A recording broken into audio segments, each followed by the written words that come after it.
മക്കളുടെ വസ്ത്രമൊക്കെ അലക്കി. മക്കൾ വലുതായപ്പോൾ വിചാരിച്ചു നമുക്കൊരു ആശ്വാസം വരും. അപ്പൊ വേറെ കുട്ടികളുടെ വസ്ത്ര കുമ്പാരങ്ങൾ കൊണ്ടുപോയി നമ്മൾ ഇട്ടുകൊടുത്തു. ഇതും കൂടി അലക്കിക്കോ. ഒരു കാശും കൊടുക്കാതെ എല്ലാം അലക്കുന്ന ധോബി, മലയാളക്കരയിലെ അമ്മ. അവളെല്ലാവർക്കും ഏത് അടിവസ്ത്രം മടുപ്പ് പറയൂല. കാരണം അവരുടെ ജീവിതം തന്നെ മടുപ്പിലാണ്.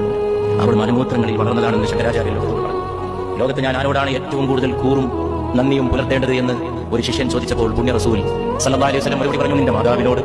ചോദ്യകർത്താവ് ചോദിച്ചു, പിന്നെ ആരോട്? മാതാവെന്ന് മനസ്സിലായി. അടുത്ത ആളാണ് ചോദ്യകർത്താവിന് അറിയേണ്ടത്. അപ്പോഴും വന്നു, നിന്റെ മാതാവിനോട്. ചോദ്യകർത്താവിന് അത്ഭുതം തോന്നി. മാതാവാണെന്ന് ഒരിക്കൽ പറഞ്ഞു മനസ്സിലായി. രണ്ടാമത്തെ ആളാണെന്നാണ് ചോദിച്ചത്. അപ്പോഴും അതിനെ പറയുന്നു. മൂന്നാം വട്ടം ചോദ്യകർത്താവ് വിടാതെ പിടികൂടി ചോദിച്ചു, അടുത്ത ആളാണ്? Who is the next? നിസ്സംഗനായി മുഹമ്മദ് നബി സല്ലല്ലാഹു അലൈഹി വസല്ലം മറുപടി നൽകി, നിന്റെ മാതാവിനോട്. അത്ഭുത പരതന്ത്രനായ ചോദ്യകർത്താവ് നാലാമതും ആവർത്തിച്ചു, പിന്നെ ആരോട്? പ്രവാചക തിരുമേനി പറഞ്ഞു, നിന്റെ പിതാവിനോട്. മാനവരാശിയുടെ 3 റാങ്കും അടുക്കളക്കായി കൊണ്ടുപോയി. അവരുടെ ഗർഭത്തിലെ ത്യാഗം കൊണ്ടുപോയി. 9.5 മാസത്തെ ജീവത്യാഗം. 9.5 മാസം അവരുടെ വയറ്റിൽ ചുരുണ്ടുകൂടി കിടന്ന കാലത്ത് അനുഭവിച്ച സ്വസ്ഥത നീ ഒരു കാലത്തും അനുഭവിച്ചില്ല.